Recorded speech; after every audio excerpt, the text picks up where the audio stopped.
Peter Kowalke, welcome to Dirtbag Rich. Hi, Blake. Thanks for having me. There's this YouTube series from the magazine Wired, and they call it Five Levels. And they bring on scientists or philosophers who describe what they do, their subject of expertise, at five different levels. The first one is to a elementary school student, then to a high schooler, then a undergraduate, then a grad student, and then a fellow expert in the field.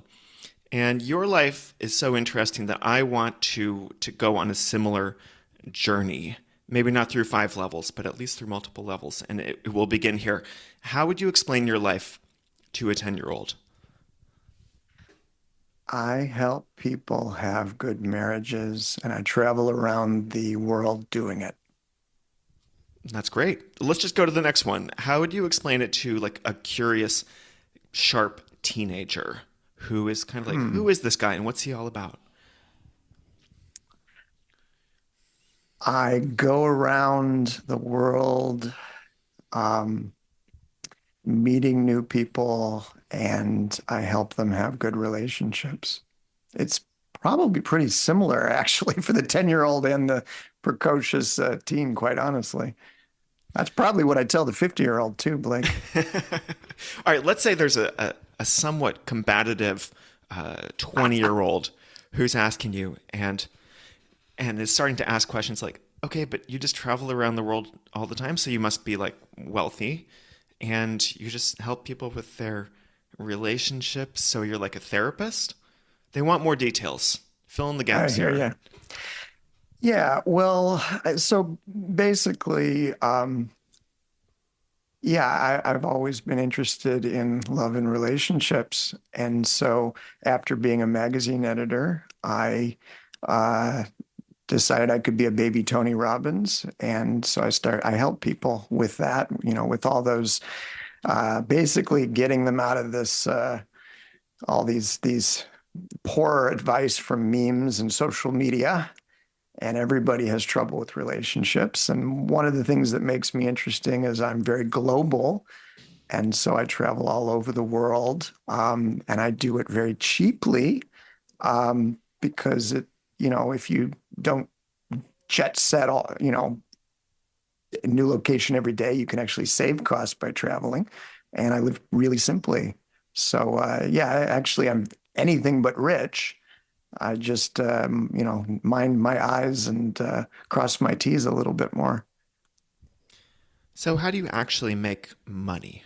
This is again the college student asking this question. You know, someone who's thinking about like, oh, I'm gonna have to start making my own money soon. Yeah. This guy seems to do it in a pretty interesting way. Who pays you? I get paid well, three ways. I get paid, first of all, because I used to be a journalist. And so I still do some freelance writing. And if I pick my markets right, I still get paid for that. Usually that's boring corporate stuff. I also am a relationship coach. So I've got usually well-to-do singles and couples that, they're struggling with their relationship or wanting to go from good to great. And so they will, they'll hire me on for 3 months, a year, maybe longer to help them sort that out. And then the third thing, the way I make money is I run a content marketing firm because when I first started being a coach, I, of course, wasn't making money and had no clue how to make money. But I was a journalist, so I said, well, writing for advertisers and writing for corporate clients, that's actually pretty similar. So, I just got in that content creator mode, and because every business is is in the content creation business basically today. So that's the third way I make money. When you say firm, I'm thinking New York City, Manhattan, fancy couches. But I'm imagining that you have a digital business. Is that right? Oh, completely. Yeah, you probably heard the language I just default to make it sound like I've got a New York City address.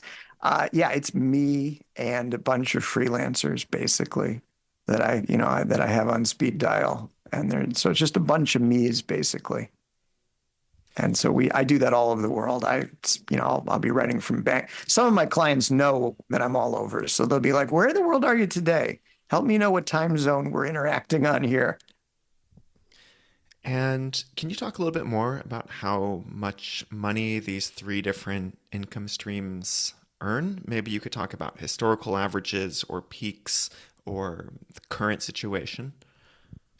I'll give you the highs and the lows. That might be because it does, as you know from the sort of work you do, Blake, it goes up and down.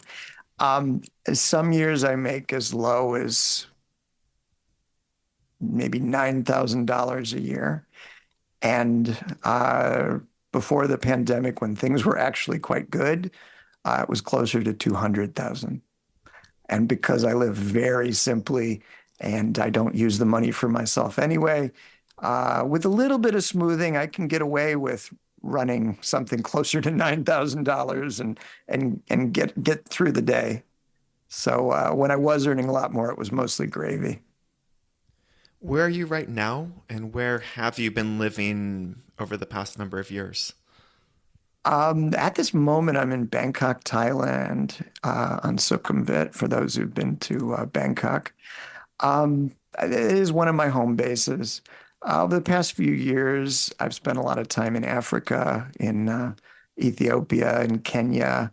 Um, being a U.S. citizen, I do make it to the U.S. sometimes, usually to visit my mom and my parents in Ohio and then other places. Uh, I'm one of those Southeast Asia guys. So you'll see me in all the Southeast Asian countries. You'll see, and places like China. So, in a given year, I might be in four or five of those, Singapore and, Vietnam and of course, China's been a big one lately, Philippines, places like that. There are a lot of people who like to spend time in Southeast Asia, a lot of Yeah, so-called digital nomads. it's a good When you spent place. when you spent time in Africa, what was the draw there? The draw for Africa was that I didn't know Africa at all.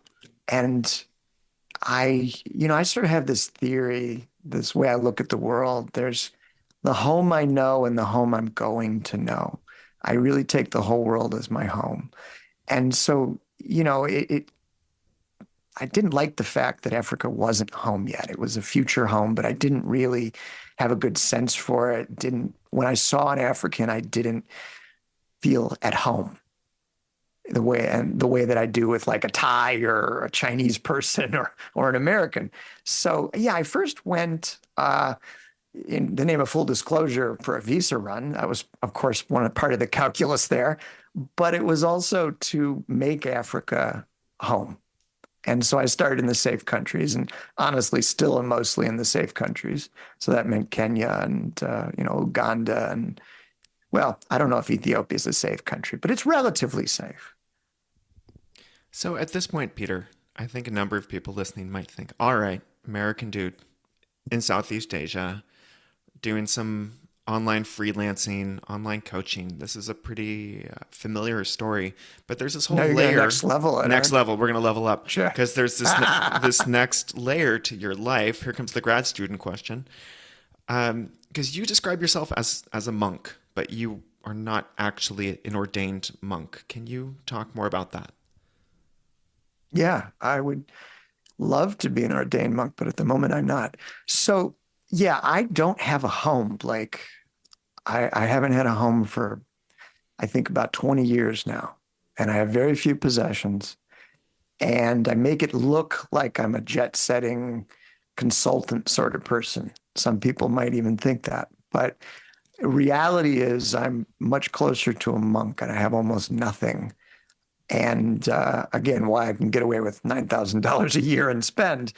Um, and the reason I'm global, the reason I do that and don't have the stuff is because I'm one of those people that it takes spirituality pretty seriously, and so I practice Vedanta, which is a thoughtful strain of Hinduism, and I've been doing that for most of my life, even before I knew what it was called. And so, yeah, I thought about being a monk because that's the sort of the highest expression of my faith. That's what we would all do if we can do it. And I was pretty close to doing it. and I lived in monasteries a long time. It's actually why I ended up in Bangkok. A monk sent me there originally. And, for various reasons, I decided not to do it at the end. I did have an application in, but instead, I said it's usually a yes, no question. It's usually a binary choice of you're a monk or you're not a monk. But the reality is not quite like that. It's really more of a journey. So I said, well, I can't do the all option of being a monk, but it's not really appropriate to be not a monk either. So I'll just take a more gradual approach and be more monk-like each year. And so that's kind of why I travel the way I do. It's kind of why I live simply. And a lot of the other things that people think are somewhat strange about me are because I sort of have one foot in this world and one foot in the monk world. Have you ever used a different word than monk, like ascetic or I don't know, something else? It's a good Because monk question. definitely conjures a certain image of a monk in a monastery of a certain order or faith, and really Exactly. subject to a number of rules of the Rules. Yeah, community. exactly. And you are not subject to those. You are extremely free. It's a great question, Blake. And I've honestly pondered it for more than a decade now. Sometimes I call myself an R&D monastic. I don't call myself an ascetic. I mean, you could call me a sadhu, but even that's kind of wrong, Blake. The reality is, like a lot of things I do, I don't quite fit into the boxes. And so I do explain myself variously. Um, the reason I use monk is because people kind of have an idea in their head, Hmm. and all the other ones communicate either nothingness, so it's a meaningless term, or it communicates another idea that's even farther from what I'm doing. The reality is I'm like a quarter monk, or a half monk. It's definitely not a full journey. There's I wouldn't want to be held to all the things that are usually in the monk's handbook, but there is the intentionality to get there at some point. Um, because monks are kind of like tenured professors. It's other than a few core rules. It's once you're in the group, you kind of you do your own thing. You get a little eccentric and quirky. Yeah, I like the tenured professor analogy. And there's really this aspect of renunciation, like all in. Yeah, yeah. And yeah, you are not all in, and maybe you don't want to be. Well, I want to be. I just can't be. How Why? many Why people? How can't many you? people want to live like Jesus, but they can't do it today? Why So not? What's your excuse? that's a good question. I thought we went over that list of things not to ask me, Blake. Why can't I? No, actually, there's not a long list, viewers. Okay, so yeah, why didn't I actually go all in? Why am I not 100% monk? Um, it had to do with culture and tribalism a little bit. It had a little bit to do with age, as sad as that may sound. My order has an age limit because they don't want monk to be your retirement option. You don't Hmm. want you to, they don't want one of those St. Augustine moments of, God give me the strength, but not quite yet. They want to avoid that kind of thinking. And they want you to be sort of robust and energetic. So part of it was I was running against an age limit there. Um, you know, I think part of it for me was I kind of felt like I had a calling. And this gets back to my relationship work, Blake. Um, I felt that calling, and being a monk is in an order is like being in the military, but way more than being in the military. You've lost all control, not just most control. You've lost all control. And the people who I was thinking about giving that control over to were people I trusted. But you know, anybody less than a saint, someone who's perfect, is going to have that human fallibility, and that was the part that made me reluctant.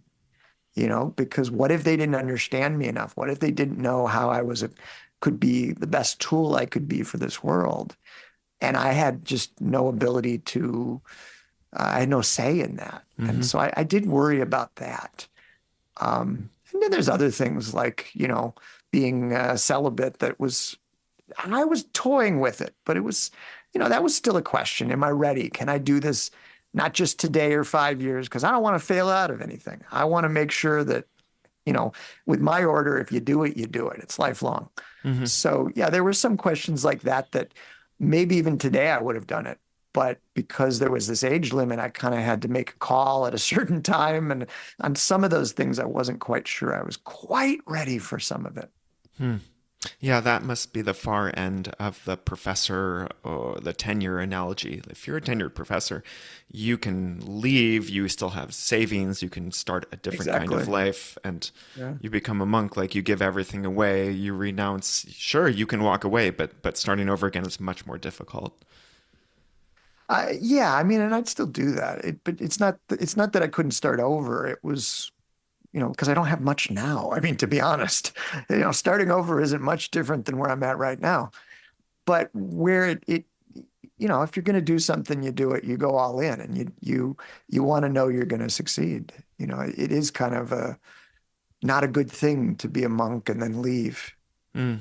If Hmm. at least in my tradition, I didn't. If I wanted to represent all the non-Indians who are in my community because it's mostly Indians. And I didn't want to be, oh yeah, those foreigners, they try and then they fail out. They go from yoga to boga. I didn't want to. They go from being a saint. They go from the holy things to the soy cowboy low level things. Mm. Um, they yeah, I wanted to represent that well, and I wanted to make sure I was going to do it, Hmm. and I didn't want to have doubts in my head. Let's come back to your worldly life here, Peter, and your work and making Absolutely. money and spending money. You have described yourself to me as almost independently wealthy, and you've said that if there's like a state, a government that's taking care of you when you're old, then you already essentially have an infinite runway in the sense of you could stop earning money now and you could live off that money for the rest of your life, catastrophe notwithstanding. Well, And is this true? yeah, Is this true? I'm starting to believe it a little bit, Blake, which is really weird. Um, Basically, the way that I structure my life, I make sure that if I earn $9,000, I have to spend less than $9,000. I do that by um, using that monastic distinction of want versus need. We have endless wants. And, even monks, if they're allowed, probably have some wants there. But, that's endless. It grows as we get resources. It's like, you put in a highway and to make traffic easier, and then more cars get on the road because now traffic's easier. So there you're back to square one. So needs never go away. Wants are the basic things like, roof over your head, sleep, eating. And so I try to stick to the needs and reduce those wants down to just the needs. And because I do that, not perfectly, but relatively well, it means that I don't really need much at all. So, what I found lately, to answer your question, what I found lately is that I'm probably not working enough right now. And I kind of thought that I was going to be in trouble. And I was so busy, I didn't balance my finances for a little bit. And then when I went to look, I thought, oh man, my savings is really going to be reduced. And darn it, if I didn't have more savings than before. Basically, I was still spending less than I was earning. And so, I don't think there is an endless runway, but there almost might be. I don't have a lot in the bank. I have some, but it really goes more to that idea of if I've got $5 in my wallet, I spend less than five. And I think I have the ability to do that more than a lot of people. I think a lot of people would like to be able to do that because it's such a simple rule. Just earn less, spend less than you earn, and Yep. you will never It's, go broke. it's Um, a lot harder than that, though, isn't it? yeah, let's get into the expert level questions here. Like, We how should. how are you actually pulling that off? And what are you sacrificing? What are you saying no to? Uh, are there any? Are you doing anything illegally? Maybe you No, wouldn't no, say I'm that not. on. Actually, I'm Okay, not. good. I'm not actually. I mean, I'm like, there's Thailand stuff, but anybody who's been to Thailand knows, well, that's not it's not illegal. It's just, well, okay, unspoken this and that. No, I'm not. I'm doing everything perfectly on the up and up. There's no, you know, I've got an arms dealer friend, and he just seemed like a rich guy, and then, slowly it sort of came out what he Great, did, and then great, the great. pieces came together, right? You're like, oh yeah, okay, now this makes sense. Honestly, Blake, um, there's nothing like that. I don't have any special tricks. It just boils down to slowly reducing the things that I want and proving to myself I don't actually need them. It's the little things like I drink 3-in-1 here in Thailand. And for anybody who's been to Asia, 3-in-1 or has not been to Asia, 3-in-1 is basically it's these little sachets that have the coffee creamer, the sugar, and the really poor quality Robusta coffee all in one little packet. You just dump it in the cup. And anybody who knows coffee will say, "Oh my God, that stuff's horrible." It is pretty cheap coffee. But I drink that um, very intentionally because I don't want to be upsold to having to go get the good coffee. If I can get away with poor man's coffee, I'm more free. I'm more able to, pivot when my income's less. And I try to do that with everything, not just coffee. I when I used to be a magazine editor and I ran a fine dining magazine, and unfortunately, I'm not that way with cocktails. Matter of fact, no cocktails meet my standard, and that was sort of like a cautionary tale. Like, don't upsell yourself. Just don't do that. Don't walk too far on the hedonic treadmill. You'll never come Exactly. back. Yeah. And that goes back to me being a little monastic, which makes it a little bit harder for some people to do it. We can all do it, but that might aid me a little bit. One of my great joys is actually when I'm in an airport. I have this little game I play, and I can't believe I'm saying this on in the public record, but I'm going to do it, Blake. There's this game I play. So, like you're in an airport, and you know that airport food is really overpriced, and so, but you also probably have had this idea of what a monk is, and like beggar's ball, and they go around and they eat whatever is put in the bowl. And so I sort of took that idea to the airport. And so what I do sometimes is I'll go to the food court in the airport and I'll sit down for like 2 minutes. And invariably there's some business travelers and they've come by, they've got the expense account, they order that whole pizza or that big meal because they can and because the airport just gives them this big portion. They eat like 3 bites and then they got to go and they invariably throw that away in the trash then. I said to myself, well, yeah, if they're licking all the food, maybe there's a health hazard. But like I'm literally sitting there watching this half a pizza. I've got provenance. This has not been, you know, peed on or anything like that. This is good food. And so the game I like to play, I'll just sit there, watch somebody do that.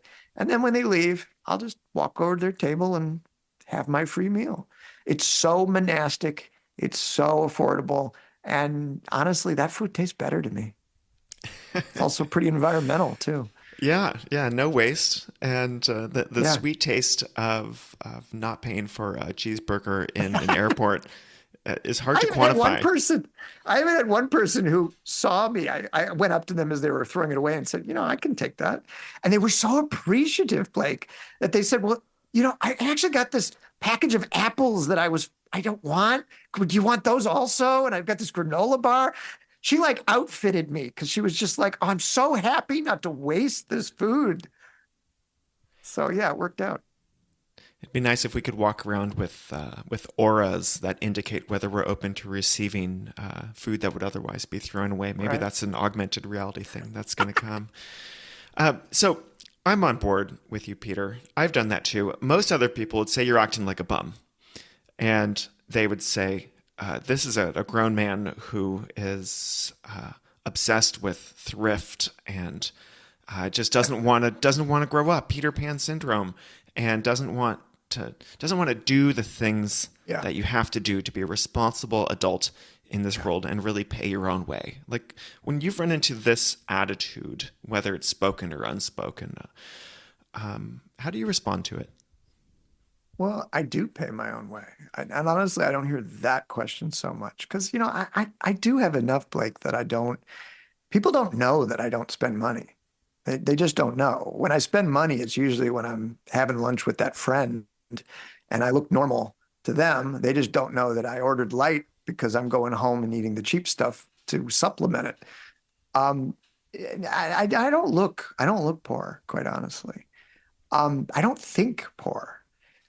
When people though ask, what people do say about me is, how much longer can you do this? You've been traveling around without a home, and this sounds like something you'd do the first year after college or something, but you know, when are you gonna settle down? I do get asked that a lot. And honestly, Blake, I think that's a question that still haunts me a little bit. Hmm. There is sort of this idea that at some point, my old body is going to need me to move a little less. Right now, I can do all sorts of crazy things, but probably there is a day. I admit I don't sleep on couches anymore, Blake. I'd love to, but I have to protect my sleep a little bit. So, yeah, I've already done a little bit of modification like that. So, what do I say to people, though, who are skeptical? Um, I don't even know if I have a good answer for that, but I do think it's a real issue to some degree. Um, because yeah, the world's not really built for what I'm doing. It is true, Blake. It's not really built for what I'm doing. It is kind of a young man's game to some degree. Um, we could probably do it till I'm 60 or so, but I think at some point I probably will settle down a little bit more. Hmm. But that 60 is still pretty far away. Yeah, Um, well, not that much, but yeah. 15 years is a long way. Um, I want to talk about the moment when you really came up against a bunch of barriers to living the way that you do, which was the pandemic. Oh my God, And can yeah. you just talk about the poly crisis, which was your life in 2020? Yeah. I thought, honestly, Blake, I thought I was really well positioned for the pandemic. I was actually in Wuhan when it started. I had been tipped off by one of my coaching clients that, stuff was going down. So I'm the first person I know basically the first I knew about the pandemic before almost anyone. And I picked where I was going to live. I had total location freedom. So I thought, well, where do I want to camp when things go down? I picked Thailand. It was the number third best place to be during the pandemic. So I got that one right.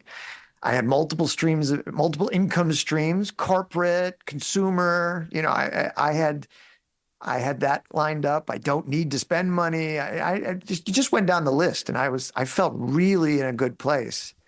I was already remote working, all that stuff. But what happened was that um, I discovered that my lifestyle relies on globalization a little bit, and it relies on, things were pretty easy maybe 10 years ago. The world was pretty global relatively. Everything was sort of working together. There was a lot of, services you could tap into. And then during the pandemic, everyone got very tribal. And all that globalization sort of started to go into retreat. And suddenly me not having a home started to matter. Me uh, not having a tribe. The tribe was the biggest thing. And that's something that I hope we cover in this interview. The biggest challenge of being sort of this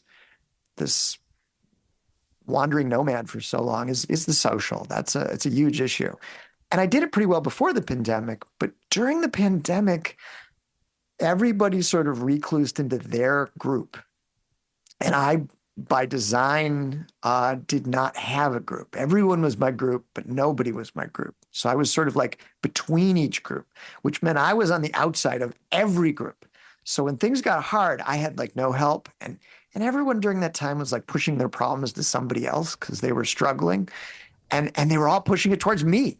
So the pandemic was hard for me because it really like everything just fell apart in just about all phases of my life. Like, and I had no help too. So it was yeah, it was a tough time. And I will say that since the pandemic, it took me a while to recover. And since the pandemic, I'm still struggling a little bit with the world is a little more tribal than I think it used to be. I've gotten back to a lot of the old things I used to do, but there still is this Peter on the outside feeling that I have that I don't think I had before the pandemic. Well, let's go ahead and dive more into this right now. When you say tribal, what are you talking about? And maybe offer an experience or two that really, yeah, Yeah. exemplified this struggle. Okay, when I say tribal, I mean it's creating an us them dynamic. This is my group, and those other people are not in my group. It's a form of racism, but you can apply it to anything. It's basically my people and not my people. And my people I might take care of. If they're not my people, oh, I can screw them, no problem. Um, and everyone has some of that in their life. Most people do, and it might just be your family. You might put your family above other people. That's a form of tribalism, actually. Says the half monk.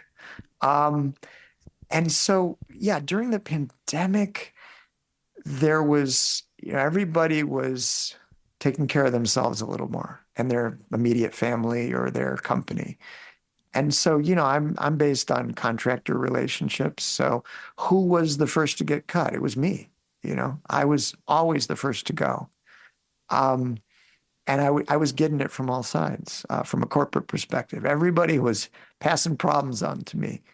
And I didn't have anybody on my side. Nothing was getting better. Everything was getting worse because everyone, like if you're an Adobe employee, well, they're raising the price so the company stays afloat and the employees keep getting their benefits. So somebody's benefiting from it. Their tribe, their little community there. I was not the one benefiting. I was the one on the price hike side of things. And it really, when things got tough, social opportunities dried up. Anybody who's a digital nomad without kids, anybody who's doing dirtbag rich without kids knows what happens when your friends have kids. You'll lose them for about a decade. And it's reasonable. They're just so darn busy with those kids. And so, there was that inward focus that everyone was doing, taking care of their family, taking care of themselves. And I was not included in any of those groups. It Did I sounds to me answer the like question? you're describing the expert level problem of trying to be a real citizen of the world and to Yes, I not am. yeah, to not feel like you are affiliated or attached to any specific groups. You can float in between them. You can travel to where the opportunities are. But as you described, once the travel shuts down, once people start looking inwards, once safety becomes more of a priority than exploration, then someone like you or me is the first person to kind of get cut out in the name of like protecting our own. And let me ask a question. This might be an uncomfortable question, Go Peter, for but it. like, did you have any close friends or relationships to huddle up with when you were in Thailand during the pandemic? Is this a symptom of you struggling to have these No, it close wasn't Thailand relationships related at despite being a all. relationship coach, Peter? No, it wasn't. Um, I had friends in Thailand. I kept those friends in Thailand. But yeah, even among the Thai friends, there was, a focus on my immediate tribe, my immediate community. And I again was not in that tribe. Even the Australian expats, their Australian embassy was taking care of them. Nobody was taking care of me. Um, And so, no, I did have friends. It wasn't anything to do with Thailand. Um, it was just more times are tough, so we are a little less polite. We're caring. It's easy to be care about other humans when things are easy. When things got hard, people got a little more selfish. And that didn't mean it was everybody out for themselves, but often the line they would draw is, taking care of my family, taking care of those in my company, taking care of those in my civic organization, or whatever it may be. But there was definitely, I can say with certainty, there was definitely a move towards uh, my group, and Peter's not in my group. I was kind of in no group during that time. And it was hard because every day, I mean, literally, it was like every day, oh, here's another piece of bad news. Here's another piece of bad news.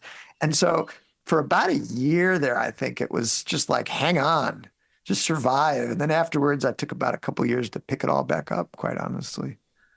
If you were an ordained monk, you would have been hanging out with your people. You would have been there in the monastery, I would have. You're very right. riding the wave. Um, yeah.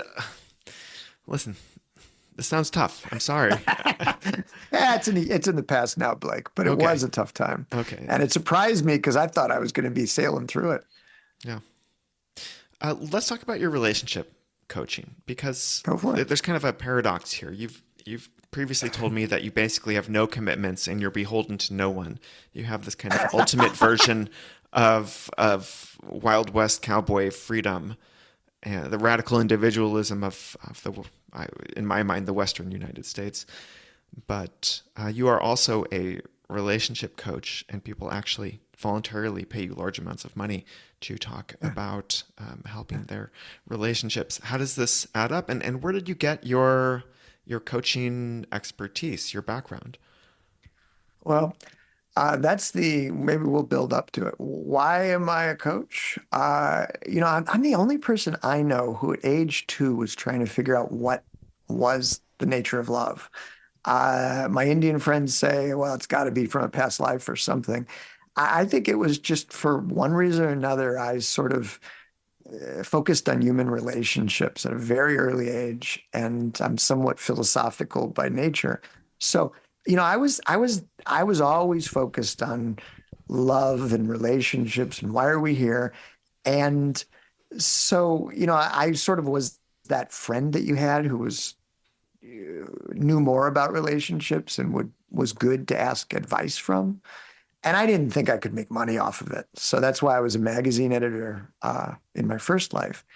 Um, and so, yeah, I was always focused on it. It was those were the movies I'd watch, the ones on interesting social situations. And, those were the things that I valued. I would have these long conversations with people and I would read the books about how to have a better relationship. And I was just focused on it. And so, yeah, at some point I said, I have to do what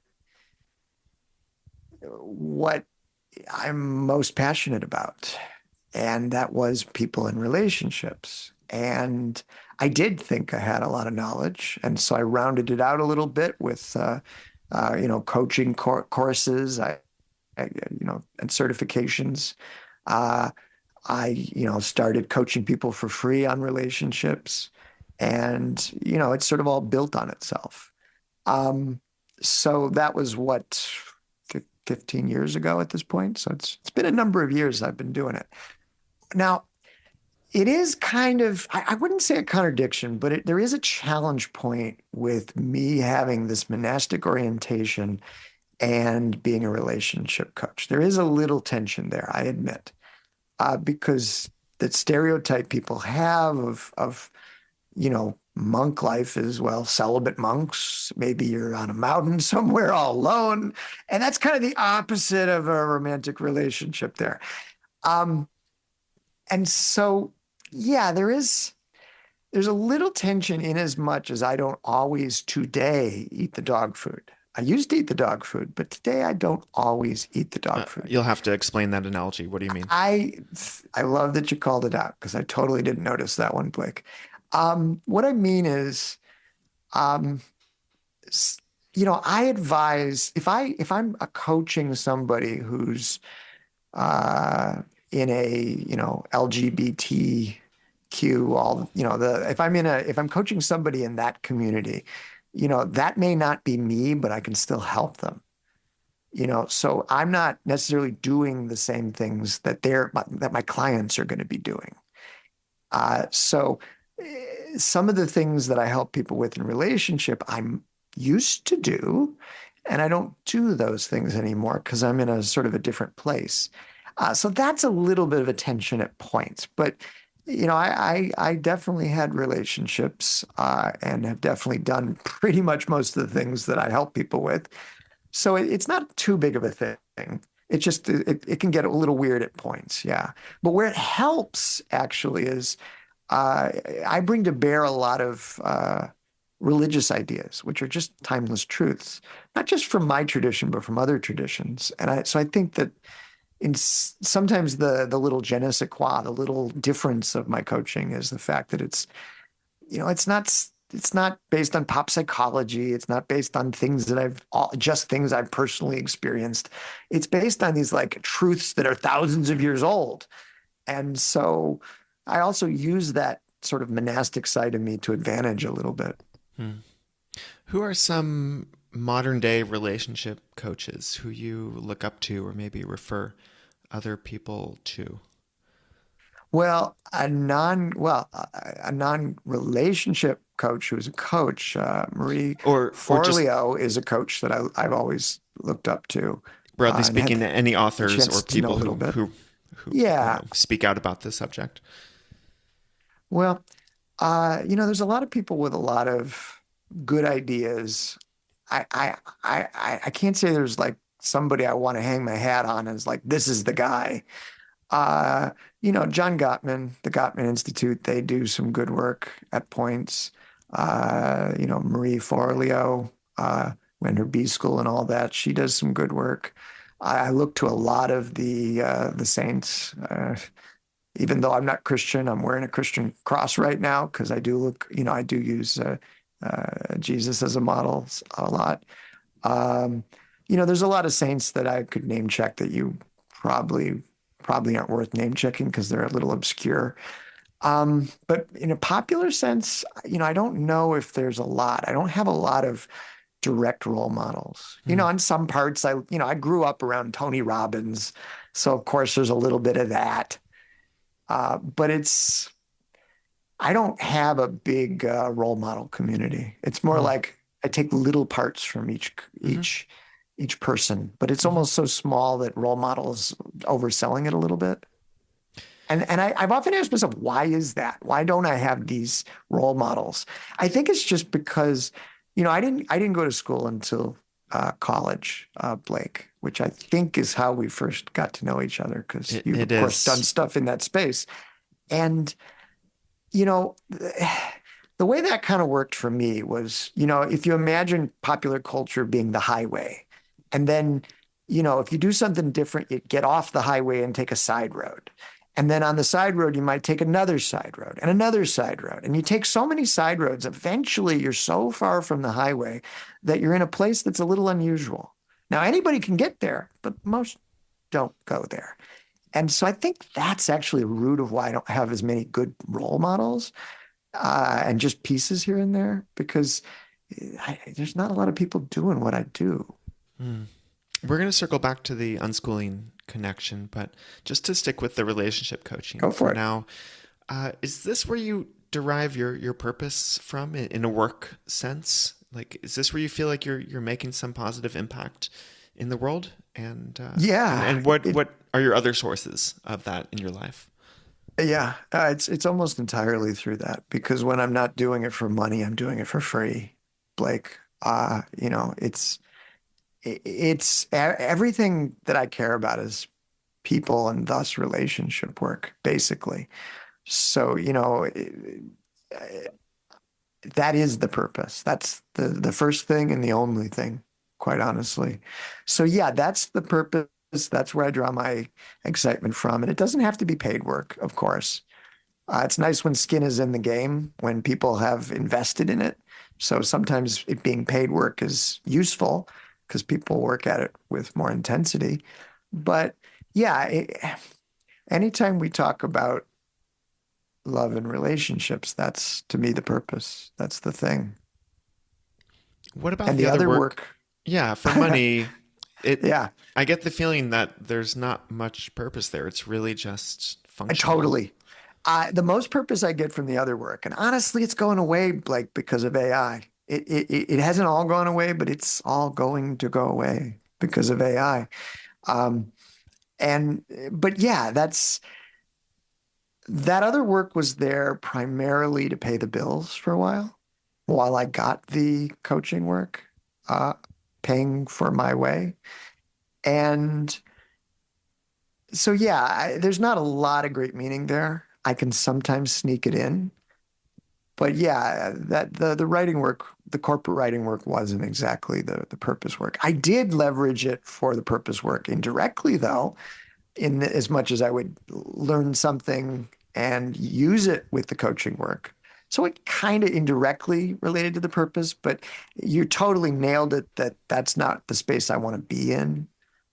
And so I do try to do as little of that as possible.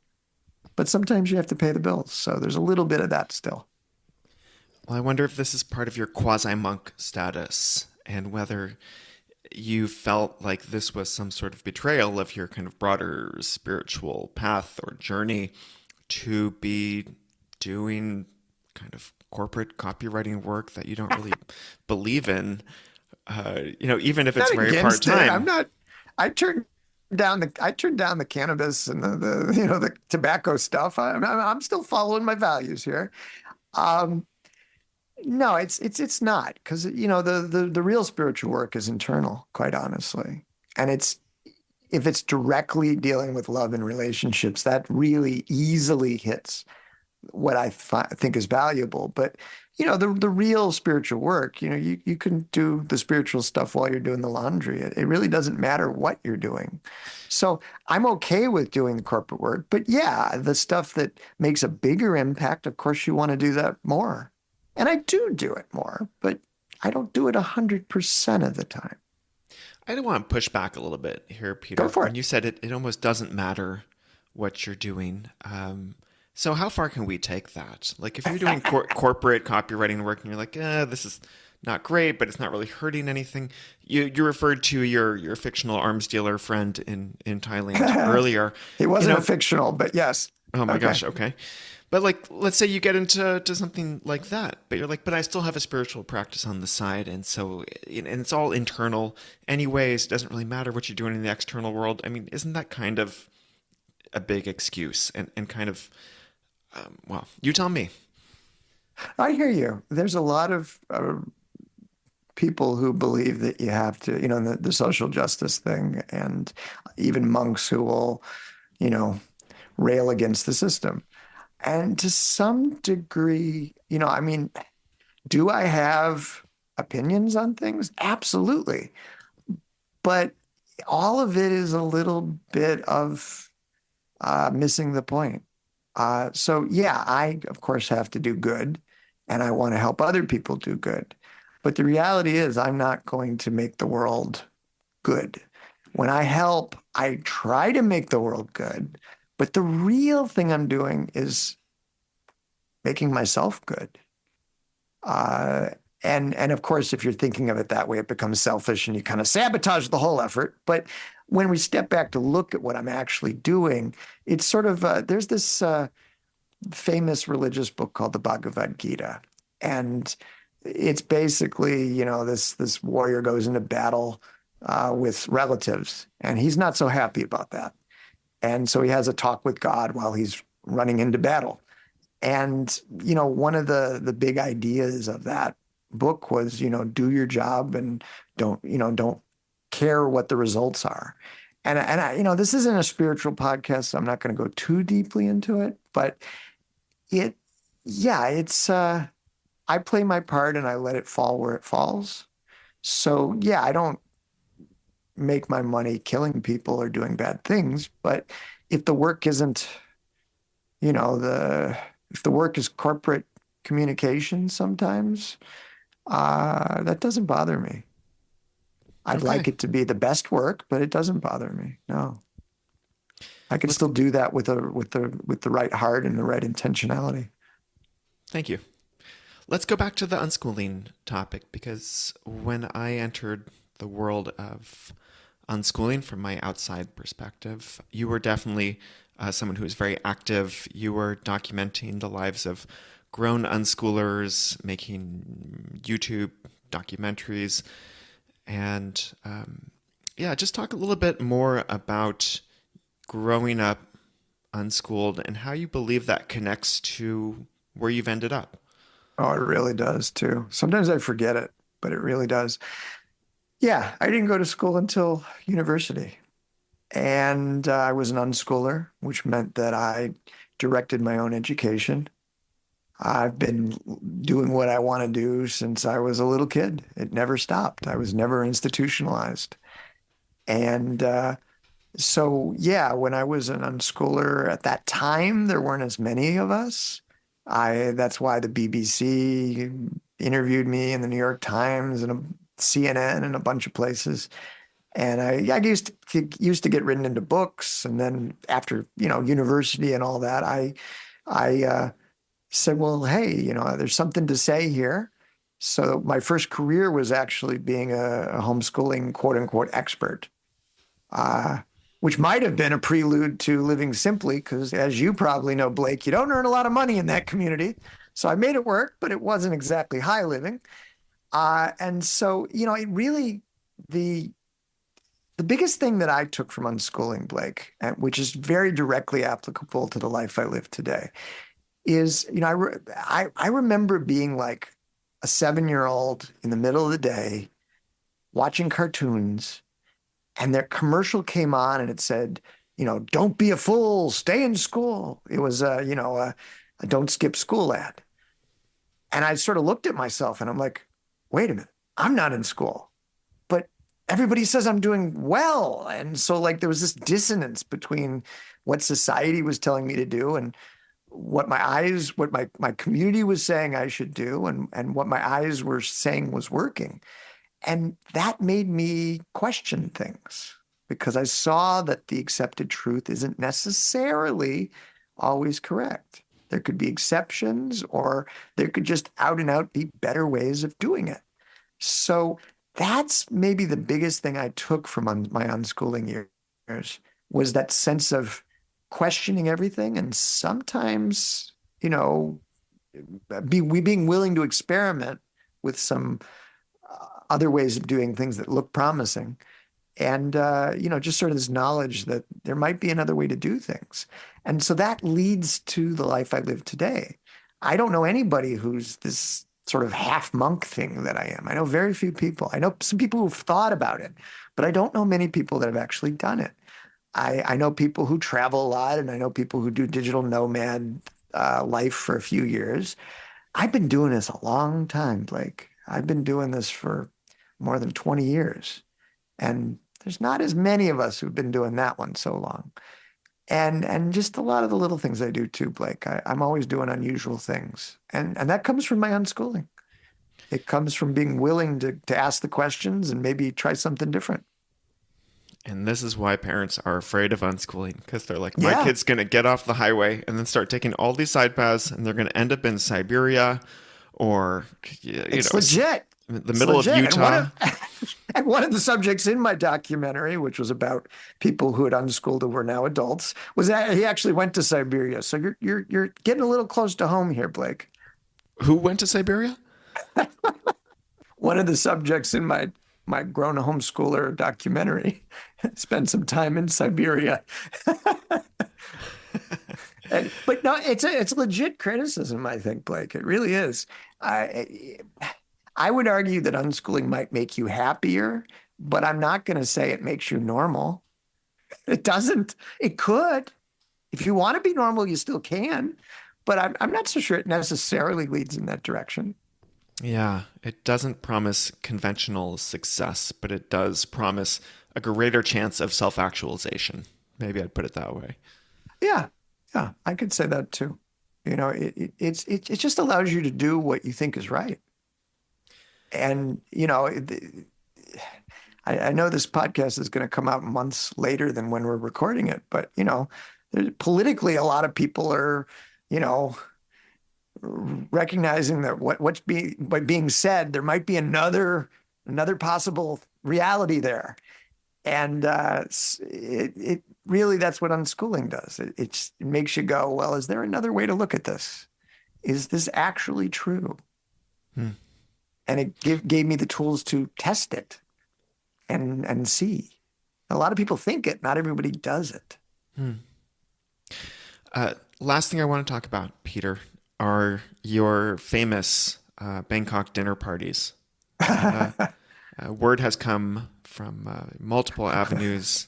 I see people yelling about them online. Can you just tell me a little bit about the parties that you organize with regularity? Well, because I'm all over the world, I've discovered people have a tendency to forget me. I'm the circus that comes to town. And so they like to see me, but I'm not built into the script. I'm just a sideshow that sometimes you like to go to. And so one of the things I have to work on actively is, staying in front of people a little bit. I have to work a little harder on social. And so when I'm in Bangkok, one of the ways I do that is I host a dinner party twice a month. And this is also one of those Gandhian be the change you want to see in the world sort of things. It's not just so people don't forget me. Basically, people do these sort of dinners. It's often, buy food and bring it home, or we'll meet at a restaurant, or it's a paid thing. So these are old school dinner parties. I cook all day. I invite people into my home. It's big enough that it's a dinner party, but it's small enough that everybody really gets to know each other. How many people? And I usually 13. It can usually between 11 and 14. And and I try to have 13 every time. And so I basically create a space where there's a little bit of community. And I got to tell you that people love it. It's a lot of work for me, but I can't tell you how many people have reached out afterwards and told me how important this is to them. And some have even started doing it on their own as well, because it's just this lost community that, in our world, they're not seeing it as much of. There's this family feeling, and there's no monetization going on. There's no money changing hands, and there's just this community and friendliness that people kind of have heard about and sometimes get, but this is the thing that people enjoy and they want to see more of. So when they start going, they pretty much continue going. The wait list is a problem for me right now, quite honestly, Blake. Uh, but yeah, I've been doing this for about a year and a half now, and it's going very well. And it's a community building thing, and a way to make the world a little more family centered. And to hedge against the next pandemic, these are the people who will come over and just cook food with you Well, all day I might long have said during that lockdown. before. I might have said that during last pandemic beforehand, but having seen last pandemic, Blake, I don't know. Quite honestly, I don't know. Mhm. Well, I'm a big Anyway, I wouldn't want to do it for that anyway. If sure, I sure. have motive, I've wrecked it a little bit. Tongue in cheek. I'm a big fan of this, and I think these are one of these little things that you can do if you are as you described, someone with basically no commitments and beholden to no one. You can throw your time and energy into something like this. You can pull in these solo travelers of the world, or these lonely expats, or people who just had a breakup, and you'd be like, come on over. I got another dinner party happening next week. And that can mean a lot to people. I like to organize little dinner parties through the dance community I'm part of in Yeah. Europe. People usually show up for these dance weekends, but they're all sort of staying separately and kind of isolated, or just staying with their friends. Yeah. And I'll be the one who says, "Hey, come over on Saturday. I'll cook you all a huge pasta dinner. There'll be whatever vegan, gluten-free options." And it costs me roughly the amount of money in groceries that it would cost for like two people to go out to a nice dinner. And I'm Right. like, but that's complete. And I don't ask for money from anyone. And I say, this is so worth it. And people will come to me afterwards and say, that was really almost my favorite part of the weekend. That's extremely gratifying. Yeah. Yeah. You know, it's a community thing that's not always as common everywhere. And so yeah, people sometimes look at it strangely at first, and then they come and they go, "Oh, I see why you're doing this. Mm. I Hmm. get it now." Yeah. Peter, I think you've done a great job of explaining your life on 5 levels, from 10-year-old all the way up to fellow expert. If people want to follow along or learn about stuff you offer, where should they go? Well, I'm a little remiss that I don't have some product to peddle you, but I don't right now. If people want to connect with me and maybe learn a little more about me, they can go to peterkowalke.com. And there's, of course, ways to reach me through that. Fantastic. Peter, thanks so much for coming on the podcast. Thank you so much for having me, Blake.